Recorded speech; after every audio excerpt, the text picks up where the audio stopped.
South Park: The Stick of Truth is really the first good South Park video game. The approach Matt Stone and Trey Parker had for the previous games were to hire game studios to make a game, and then they'd throw South Park characters into it and call it a day. But they hated those games so much, they scrapped that process and poured their hearts and souls into creating The Stick of Truth. And with this game being released on the 7th generation consoles and PC, their games could finally look and feel like you were playing an episode out of the show.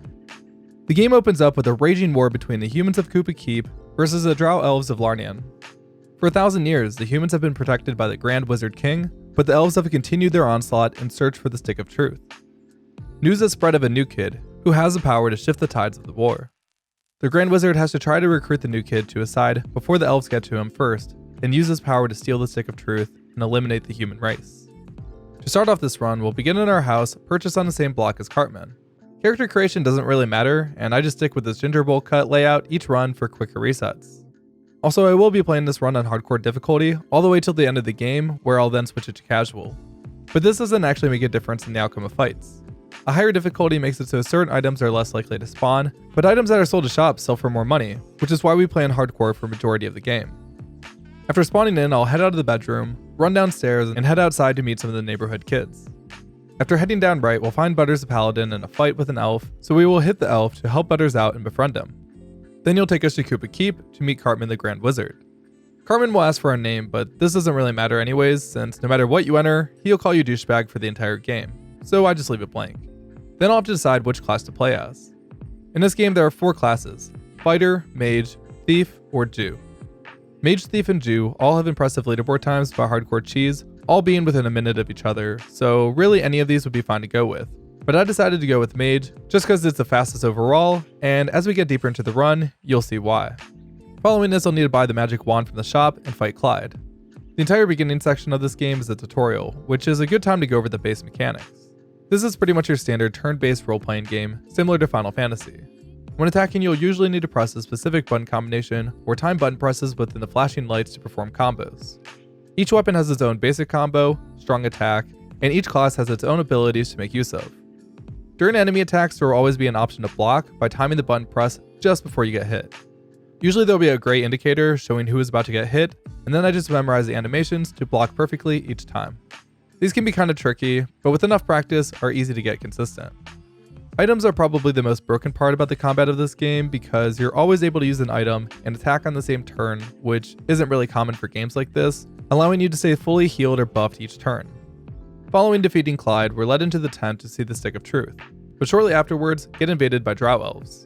This is the second half of the tutorial section, and while these fights are completely scripted, pretty much every fight in the run is also scripted.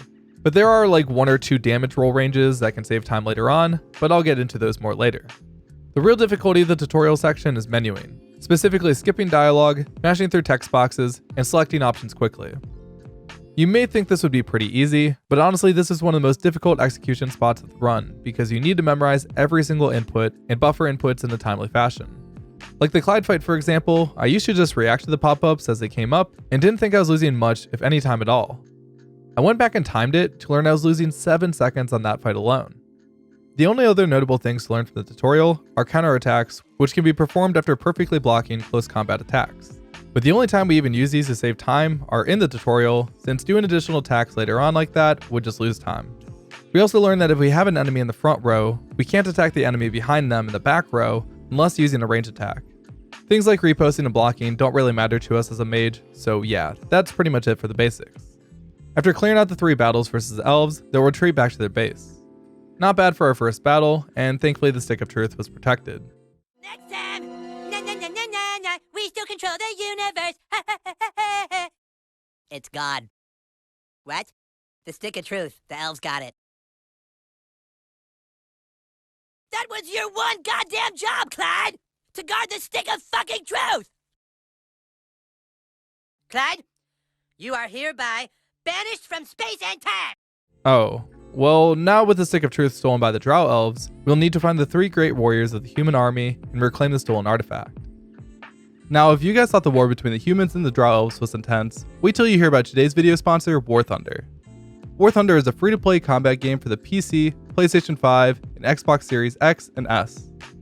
In this game, you'll be able to battle with over 2,000 different types of vehicles, including tanks, planes, helicopters, and ships either with local play, or you can match up with other players in online PvP. It honestly shocks me that this game was free to play. I downloaded it on Steam and was up and running within the hour, flying around in a plane, taking down enemy aircraft like nobody's business. The customization system is also really cool. There are literally hundreds of different camos and markings to apply to your vehicles. The graphics are great, it's easy to get into, and the battles are really intense. Check out my link in the description to download this game while enjoying the rest of the video and take advantage of the free bonus pack that comes along with it. Thanks again to War Thunder for sponsoring my video. Now let's get back into the content. Before heading out on our adventure, I'm going to buy this Chris dagger from the shop, which will be our best in slot weapon for a little bit. Then I'll head through Cartman's kitchen, grabbing a speed potion from the drawer, friend his mom, and then loot another drawer on the way out of the house. Speed potions are easily the most broken item in the game since they allow you to attack twice in a single turn, literally doubling the damage output. It's also important to friend enough people throughout the run to unlock perks, which give massive damage bonuses later on. I'll explain each one as we unlock them. While heading out of the house, we'll friend Dougie along the way and then arrive at the Timmy station. Timmy is used to fast travel across South Park, but each Timmy station needs to be unlocked before traveling to them, and you have to be at a Timmy station in order to fast travel. Following the cutscene, I'll equip the Chris dagger and then walk into a cutscene trigger where we get jumped by a group of elves. This is the final tutorial fight to teach the user how to use teammates, cure illnesses, and use Butter's healing abilities. The first elf that attacks, I'll purposefully not block its attacks to avoid counterattacking, but then for the second one, I will counterattack to deal a bit of armor damage. Afterwards, I'll be forced to heal with Butters and then do a strong attack on the bottom elf, killing it in one attack. After more scripted events and healing the bleed status, I'll do a combo on the top warrior with the Chris dagger, allowing me to break through the armor. Then with Butters, I'll use a special move, Hammer of Storms, to clear out the entire back row in one move, and then use the new kid to strong attack the top warrior, doing the exactly needed 45 damage. I'll then head up into the town to friend Officer Barb Brady, then head left to friend Mrs. Biggle, and unlock the Timmy station for the post office for later. The first person we'll attempt to recruit is Craig, so we'll stop by his house, only to find that he's in detention at the school. Next I'll head up to Jimbo's Guns and purchase a gas mask, which will be needed here shortly. After exiting the shop, I'll open up the menu to equip the gas mask, upgrade Dragon Breath increasing its damage, and then unlock the Pyromaniac perk to do more damage to burning enemies.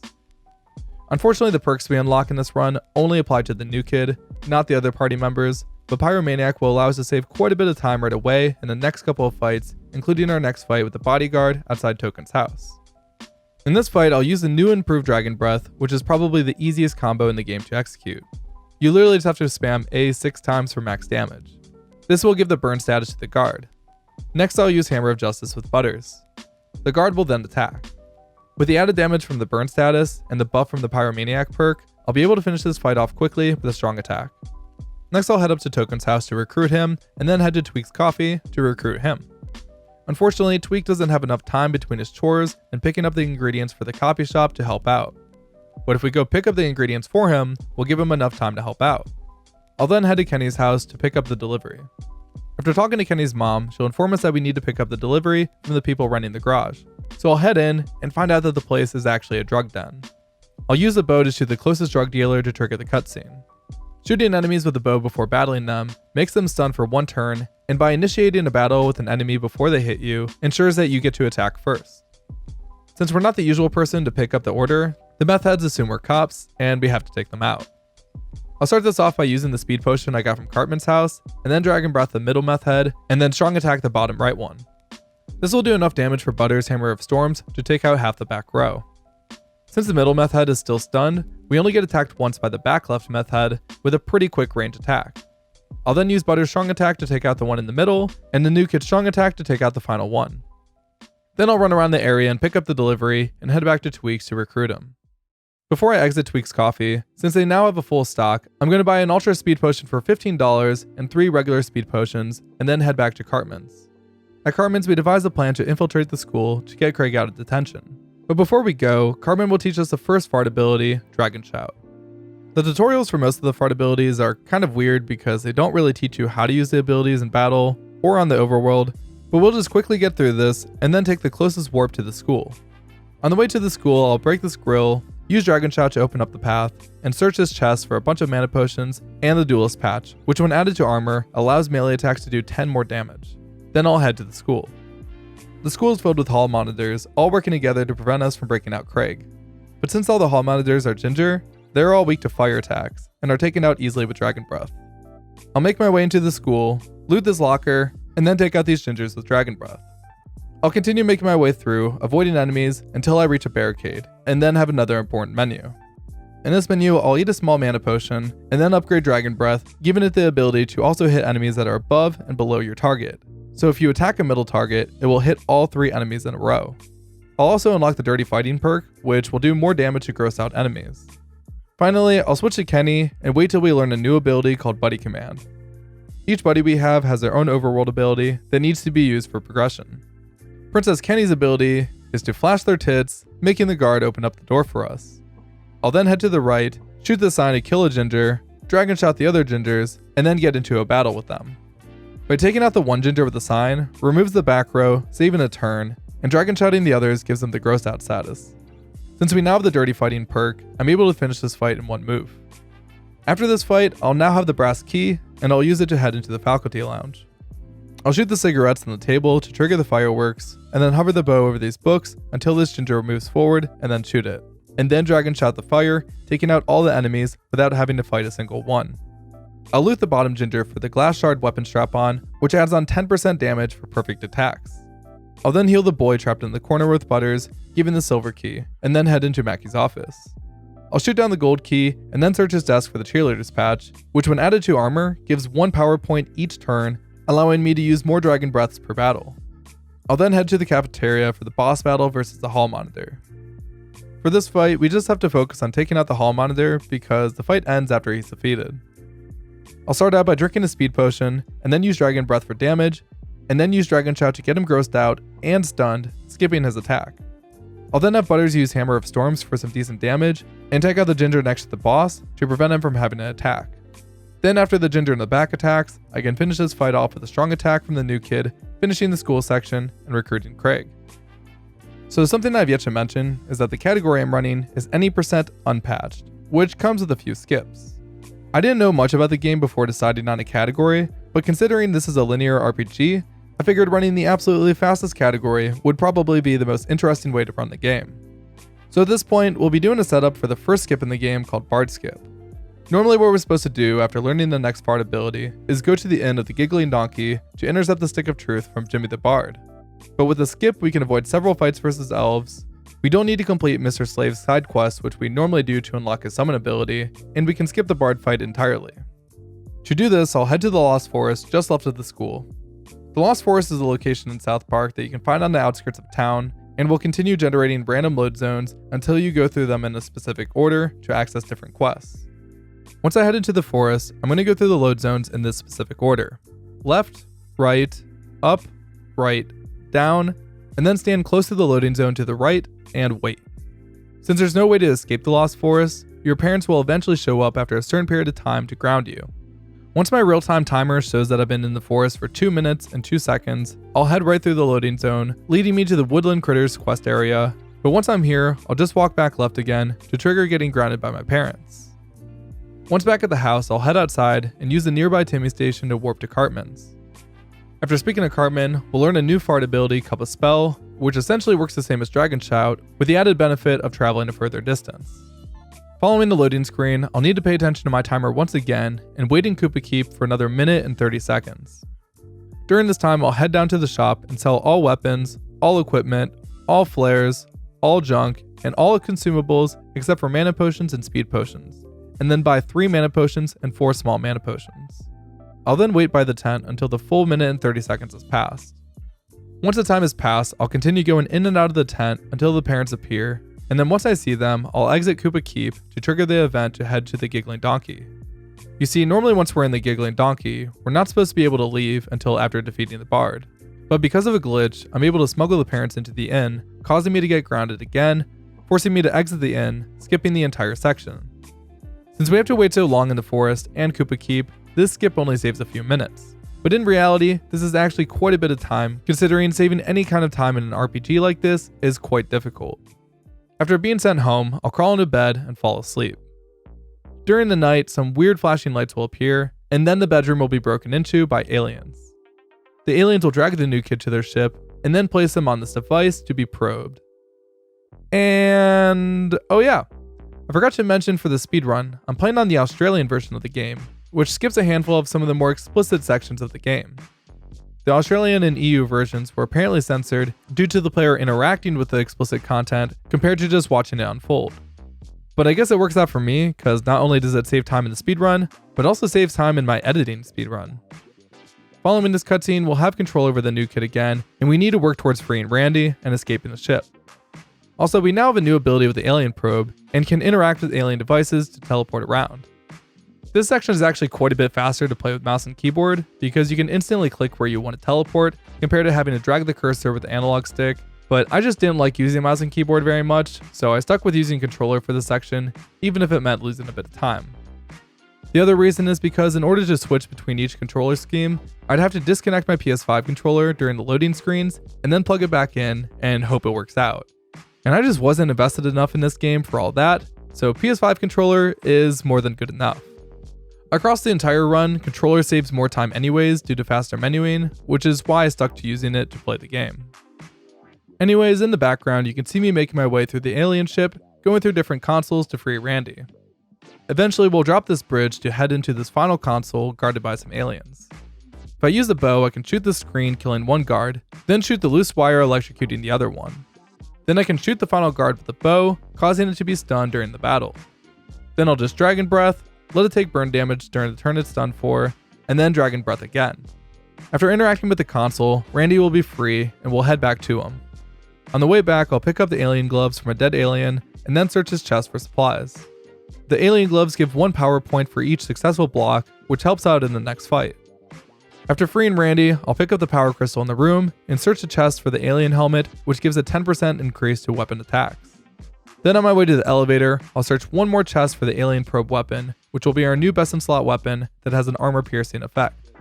So in the next menu, I'll equip the probe and modify it with the glass shard, equip the alien helmet, equip the mage robes and modify them with the duelist patch and cheerleader patch, equip the alien gloves, and then max out Dragon Breath with its final upgrade, which melts away enemy armor, making the move even more busted than before. And we also have the previous upgrade, which gives a buff to abilities after a perfect success, meaning each time we land a Dragon Breath, it will only get stronger. Then I'll head into the alien boss fight. For this fight, I'll finally use that ultra speed potion I've been holding on to, which not only speeds us up, but also gives an attack buff, making it one of the best items in the game. The alien defense matrix is immune to Dragon Breath, but with all of the new equipment I have, I can just destroy it in one strong attack to lower the defense of the pilots. For my second attack, I'll just Dragon Breath the top pilot. It's important in this fight that I perfectly block all the attacks, because if I don't, not only will I die, but I won't have enough power points with the quick kill, because each block gives 1 power point, and I will lose time. I can afford to miss one block, but that's it. Assuming I've blocked everything correctly, I'll finish off the fight with a speed potion into double Dragon Breath, and that will conclude the alien split.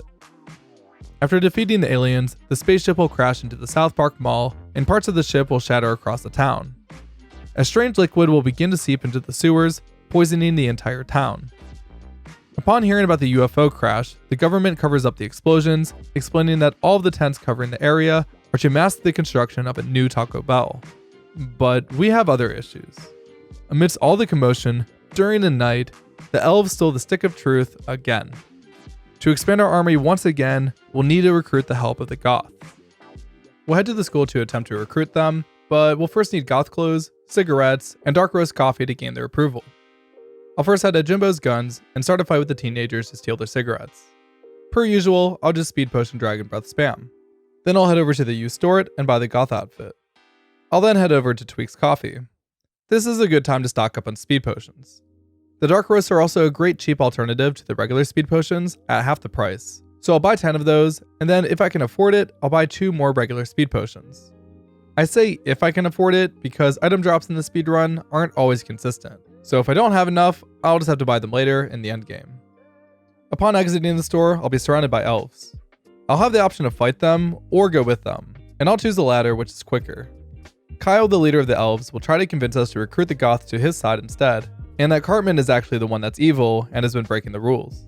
But I'll wait till later before showing you who I decide to side with. Next, I'll head back to the Goths.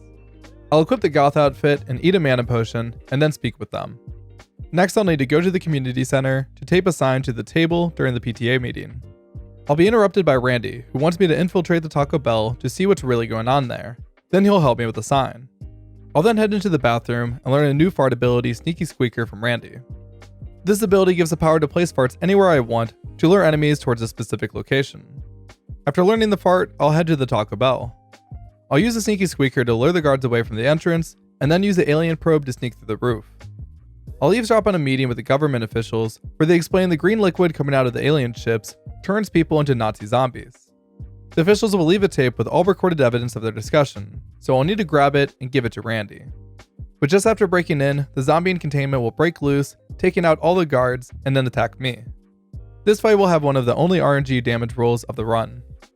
By using Sneaky Squeaker, I can usually take out the zombie in one hit, but there's a chance for a low roll in which I'll just finish it off with a buddy attack. Then I'll grab the tape, and then search a left guard for the SWAT armored headgear, which gives me an additional follow-up attack after killing an enemy. I'll also search the zombie corpse for the pentagram patch, which gives a 50 damage increase to melee attacks. I'll then head back to the community center and speak with Randy. Randy listens to half the recording and thinks that Taco Bell is trying to blow up 3 blocks of the neighborhood, but in return, thanks me by taking a picture with the sign for the goths. Before I leave, I'll buy the weightlifting patch for Mr. Mackey to give a 10% damage bonus to all abilities. Then I'll have to do the final goth test by dancing like a goth, which is just a simple rhythm game. Following this rhythm game, we'll now officially have the goths recruited, and I'll head back to Kyle to side with the elves. You would think that siding with the humans would be quicker, because with the elves you have to climb this huge treehouse, and the humans just have a small tower. But the first half of Cartman's cutscene can't be skipped for some reason, making elves the obvious choice. Once arriving at the school, I'll use Jimmy's disability to get inside. I'll search a nearby cabinet for Chef's Skewer and also Chef's P.O. Box Key. Chef's Skewer is a really powerful weapon add-on that ignores up to 60 armor from enemies. Then I'll head to the next room, use Cup of Spell to get through the barricade and avoid all the enemies. Then I'll have another menu. In this menu I'll eat a mana potion, equip the alien probe and modify it with Chef's Skewer, equip the SWAT headgear, modify the mage robes with the pentagram patch and weightlifting patch, modify the mage ring with the duelist patch, and then purchase the Mauler perk, the final perk of the run. This perk makes melee weapons do additional damage. I'll then head to the basement to find the hall monitors have been infected with the green goo and have turned into Nazi zombies as well. With all our new buffs and abilities, this fight is pretty simple. I'll just speed potion, dragon breath, and then use Sneaky Squeaker to take out all of the enemies in one shot. I'll proceed through this next section, shoot this valve, and then just run through the electrified water and avoid the enemies. I'll then head into the barricaded school entrance, use Sneaky Squeaker by the barricade to lure all the humans, and then use Cup of Spell in the fire to defeat them all without having to battle. I'll then Cup of Spell once more to open up the entrance and drink 2 mana potions. Following this, we'll be stopped by Butters and have to defeat him. Again, this is pretty easy to do with a speed potion, double dragon breath, and a strong attack from Jimmy. I'll then head to the 4th grade classroom to confront Kyle and Cartman and be faced with the decision of who to side with. This time, however, I'll attack Kyle, just because he has slightly shorter dialogue. Also, we don't actually have to fight Kyle here. If I attack him with a Dragon Shout, it will instantly lead to the Leaf Blower QuickTime event, even if I purposely fail Dragon Shout to execute it quicker. Following this will be the end of the battle at the school. Both factions believe the opposite to be the culprit that stole the Stick of Truth, but in reality, it was actually Clyde the whole time, who was apparently still pissed from being banished by Cartman. Clyde has taken advantage of the green goo and is using it to amass a zombie army of undead people, animals, and children alike. But then shortly afterwards, all the children of South Park get sent to bed. During our slumber, a bunch of underpants gnomes raid our bedroom, stealing our underpants. They notice we're awake and instantly battle us. This battle is pretty simple. I'll just use Sneaky Squeaker to take them all out in one hit. After losing the battle, a gnome warlock will shrink us to even the playing field. But of course, I'll just eat a mana potion and then Sneaky Squeaker again. I'll then need to chase the gnomes through the interior of the house to get unshrunk. I'll just head through here avoiding traps and rats along the way. Amidst the chase, we eavesdrop on the parents and learn that the new kid has some special gift that someone is trying to get their hands on. The conversation is cut off and the parents begin having sex, all while we continue to chase the gnomes. It's kind of surprising this wasn't censored on the Australian version. Anyways, I'll continue heading through, lighting the installation to kill rats, using Dragon Shout to stun and avoid the others, and then follow the gnomes to the bedroom. I'll have another gnome fight, Sneaky Squeaker it, and then battle the gnome warlock. Normally in this fight, there's a whole mid-battle cutscene where you have to dodge your dad's balls, but with Dragon Breath spam, we finish the fight so quickly, we skip it, and for the sake of this YouTube video, let's just say there's nothing else to see here. Upon defeating the Warlock, he will give us some gnome dust to be able to switch between big and small forms anytime we want. After waking up, I'll head out of the house, and before warping with the Timmy station, I'll head left and use the gnome dust to acquire the witch gloves, which increases fire damage by 20%. With both the humans and elves being outnumbered, they decide to combine their forces to defeat Clyde. But we still need to recruit even more people, including the girls. So we set off on a new mission to convince them to help us defeat Clyde. From Kyle's, I'll head to the post office and stop inside to use Chef's P.O. Box key to collect the iron skewers. The iron skewers are a powerful equipment patch that allows melee attacks to inflict 100 more damage. Afterwards, I'll head to the city hall where I find Annie being bullied by a group of girls. To help her out, I'll use Cup of Spell on the group of girls to initiate the battle right away with them grossed out, and then use the Pyro Ball ability to take them all out at once. After helping out Annie, she'll offer to take us to the girls' secret base to talk to them. The girls agree that they will join us if I help them with some missions first. The first mission is to pose as one of the other girls' boyfriends to see if one of their friends hits on the new kid. This does end up working, but pisses off the boyfriend. But little does he know, I have a maxed out Dragon Breath. Next, we'll need to figure out who is spreading rumors about one of the girls being spotted at the abortion clinic, so I'll go there in disguise as a girl to get access to the records to see who it was. After entering, I'll search a nearby table for a free speed potion, and then head inside the operating room. Ah yes, the day is saved once again to Australian censorship. After this, I'll walk around and pick up the surgical clothes and equip them to enter the records room. After photographing the records, Randy will come out of nowhere, trying to figure out what interest the Taco Bell could have at the Unplanned Parenthood. But at the same time, the place is being swept out by the military, and their radars show that there's a zombie outbreak going on in the clinic. We'll shrink down and escape through the mouse hole to avoid them. There's a glitch I can do with the gnome dust, where if I activate the gnome dust and quickly open the menu, the game will think I'm shrunk down, but I stay big, which is a bit quicker than watching the full animation, and does save a little bit of time in the next area. In this next spot, I'll just need to shoot the pipes in the floor to get the military to shoot the enemies for me. But in this run, I had a really difficult time killing one of these gnomes with the bullets. The tricky part here is that if you shoot the pipe while they're standing still, it won't hit all three, so you have to move them somewhat to kill them. Even after reloading the save file, I still couldn't manage it, and I just ended up fighting the gnome instead, losing a ton of time. Anyways, following this, I'll then pick up our final best in slot weapon of the run, the Master Razor, and continue on. Also, the time saved from performing the shrink glitch is after you break the wire in this room, you're supposed to blow it up with a fart, but if you're still big, you can just walk through. We'll then exit at the outlet to find Randy disguised as a woman.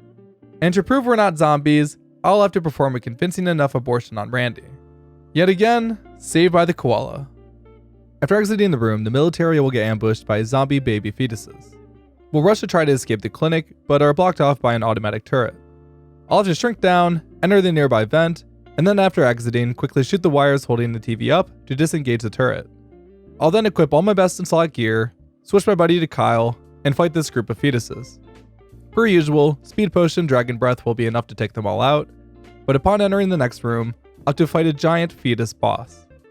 To do this quickly, I'll Speed Potion, Dragon Breath twice, and then use Kyle's special ability Kick the Baby, where he kicks Ike and does enough damage to beat the boss in one turn.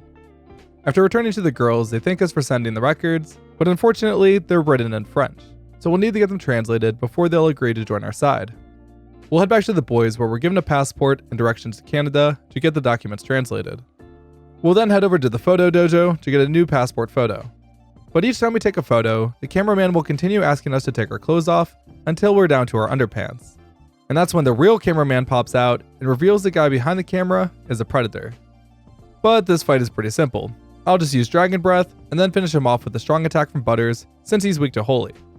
Then the real cameraman will take our photo and give us our passport. Onwards to Canada. To get to Canada, I'll head to the Ustorid, go to the Lost Forest, and then run north 4 times. We'll head into Ottawa and speak with the prince, only to find only certain areas of Canada speak French, and will direct us to speak with the Earl of Winnipeg. Upon entering Winnipeg, I'll first stop at the shop and sell the Holy Hammer smithing for some extra cash, and then buy the Dire Bear Claw keychain. This is an upgraded version of Chef's Skewer that ignores up to 200 armor instead of 60. I'll then equip the Mage's hat and modify it with the Iron Skewers, equip the Mage robes, and the Witch gloves. After speaking to the Earl of Winnipeg, he won't help us out unless we take out the Dire Bears in the forest. Per usual, I'll fight them, attack the middle bear, and take them all out with a single Dragon Breath. After heading back to the Earl, we learn only the Minister of Montreal can read the document, but the prince has him imprisoned in the caverns of Quebec. And unfortunately, the prince won't allow us to visit the caverns unless we kill the Bishop of Banff. After entering the cathedral in Banff, I'll use Cup of Spell to initiate battle with the bishop, and then Speed Push and Dragon Breath to take him out. Afterwards, I'll choose a default option of using Dire Pig Testicles to fool the prince into thinking he's killed. The prince ends up backstabbing us by not actually releasing the minister, but as a gesture of good faith, the princess recommends us to speak with the Duke of Vancouver to get us into the catacombs. After speaking with the Duke, he informs us that the only way to brave the catacombs of Quebec is by speaking with the monks Philip and Terence that live to the south. After using all 3 farts on them, we'll impress them enough to teach a new fart ability called Nagasaki, which is a large fart explosion possible of destroying large objects that stand in our path. After entering the catacombs, I'll use Nagasaki to clear the entrance, but then all I need to do is Dragon Shout near the rock towards the entrance, and this will glitch the game into automatically finishing the quest without having to fight the enemies or speak to the minister. Then we'll head back to the girls, and after helping them, they'll decide to help us defeat Clyde. We'll then head back to Kyle to gather the troops and storm Clyde's fortress. At this point in the game, I'll switch the game from hardcore to casual, and I'm not exactly sure why, but I assume it should make for a quicker final boss fight. I'll start out by running to the gate and using Nagasaki in one of the gargoyles. After finishing one off, I'll use the buddy command with Butters on Wendy to heal her. This gives the superhero patch, which grants a 20% buff to all abilities. A lot of people don't know this, but there's actually a back entrance to Clyde's fortress you can access by going around the back and using gnome dust to shrink down. Upon entering the fortress, I'll return to normal size to go back to the normal speed, and then head up the ladder. I'll shoot this tire to get all of the enemies on the floor, and then use Sneaky Squeaker near the lamp, and then use Cup of Spell on it to take out most of the enemies. I'll then have a fight with one zombie, which is easily won with the Dragon Breath. I'll then use Nagasaki and head up the ladder. Once up, I'll Nagasaki again to take out the guard by the gate, and then open it up to head inside. Once entering, we'll be stopped by Craig, who will raise some of the zombie cows to assist him in the fight. While he does this, I'll take the aid of some of my buddies to kill off 2 of the cows, which makes the fight versus Craig a little bit easier.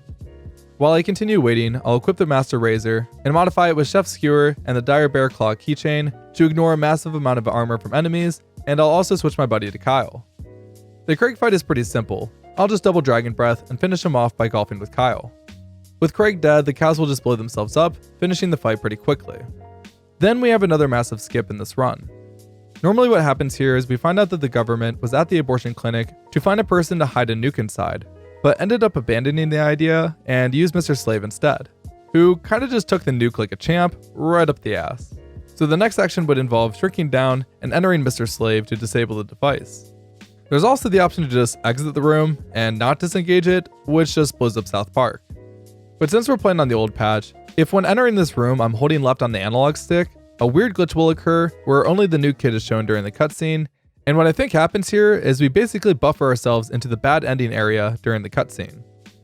This confuses the game for some reason, and after reloading and heading left, the explosion won't occur, and we can just skip the section completely. Then we'll finally confront Clyde. Clyde is convinced the green goo is just green sauce from Taco Bell, but even after telling him what it really is, he still uses it on Chef's coffin, raising him from the dead, turning him into a zombie. Zombie Chef is easily our most difficult enemy yet. By doing a speed potion into double Dragon Breath, and then using Kick the Baby from Kyle will do majority of the damage. However, I'll need to make sure to block Chef's attacks as the new kid, or I could risk getting grossed out, preventing me from consuming speed potions. Assuming I do avoid this, it's just another speed potion double Dragon Breath, and a golf swing from Kyle to finish the fight. Clyde is then overthrown and banished again, and we are promoted to King Douchebag. But just as the stick returns to safe hands, we're ambushed by the military. We learn that a special forces faction of the government has been hunting down the new kid, revealing his true identity as the Dovahkiin. The new kid has a special ability, the ability to make friends quickly on any social media site without having to speak a single word. The man from the government inquires about the Stick of Truth and believes Cartman when he says that it has the ability to control the universe. For some reason, he strips naked and begins getting hysterical. But still, he doesn't know how the stick works, so he tries to get us to switch sides. But we hold firm and don't join him. Instead, Princess Kenny moves over to his side, claiming the Stick of Truth. But why would Kenny do this? I'll just let Morgan Freeman explain. But why, Princess Kitty? Because Princess Kenny was born a half-orc, whose entire village was wiped out by humans and elves. Morgan Freeman? You see, When humans and elves lived together in the forest of Hollow Falls, an elven queen fell in love with the orc known as Dandar, the first one to possess the Stick of Truth. They loved in secret and had a child, a beautiful little girl, a girl who watched as everyone she loved was killed in cold blood.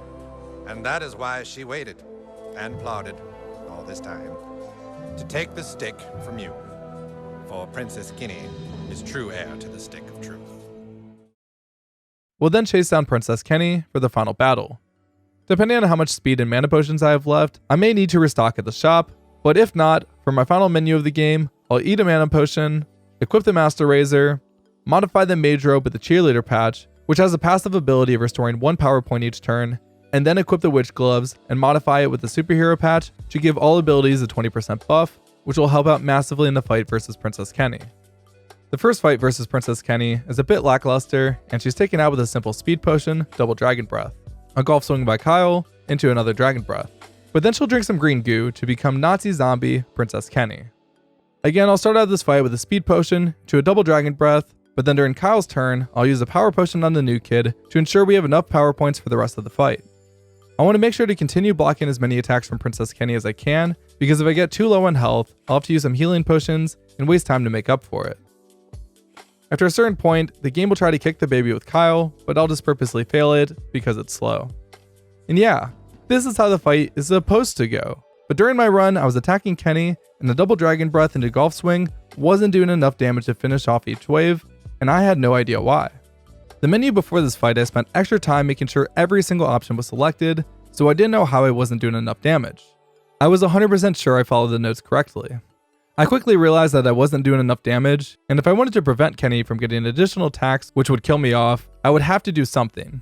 And the best thing I could come up with on the spot was kicking the baby with Kyle, which fortunately was enough damage, but extremely slow. My goal time for this run was a sub 120 in real time, because that's what I decided would be a good time, and was definitely achievable on any run that I didn't have to reload a save file. But I did lose quite a bit of time during the Unplanned Parenthood section, so this was going to be really close. So you're probably wondering, what mistake did I make? Well, I initially thought that my notes were just flat out wrong because they mentioned you can modify the Mage robe with the Cheerleader patch with either slot, and maybe that wasn't right. But it was right, because we don't need the Pentagram patch because we won't do any melee attacks, and the Weightlifting patch's 10% ability bonus gets overwritten by the Superhero patch we put on the Witch's glove. So no, it really does not matter what slot we put it in.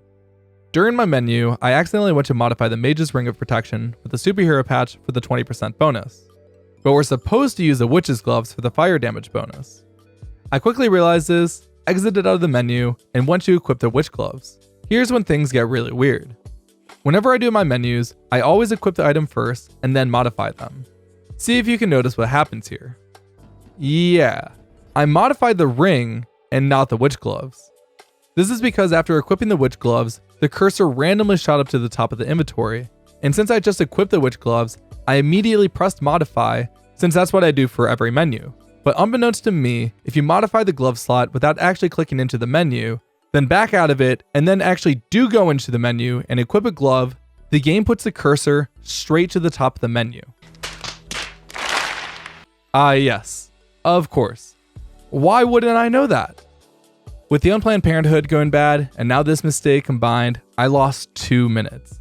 At this point, I don't even know if sub 120 is on the table. Zombie Kenny will die 3 times over the course of this fight, but just won't stay dead. We'll have to rely on something drastic, and break the gentleman's code. I mean, really, there's just no other choice. We're gonna have to fart on Princess Kenny's balls. Carmen will hold her down, we'll cue up the dragon shout, and let it rip, causing a massive explosion across South Park. But this massive flash of light ends up healing everyone in South Park, lifting them from the Nazi zombie curse. Back to normal.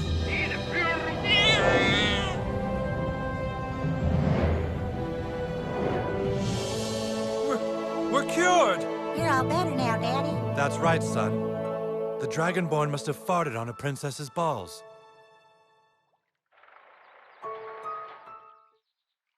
So what do you guys want to play now? How about Dinosaur Hunters? Or Pharaohs and Mummies? Let's ask Douchebag. What do you want to play next, dude? Screw you guys. I'm going home. Wow, what a dick.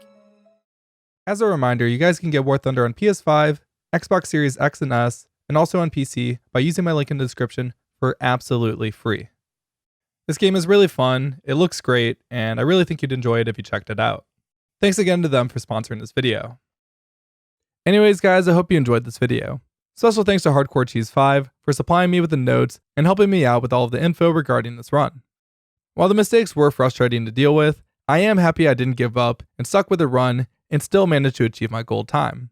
Which is probably a life lesson or something deeper, but at the same time, probably not. Either way, make sure you guys leave a like if you enjoyed, subscribe to catch my future videos, and as always, I hope you all have a beautiful life.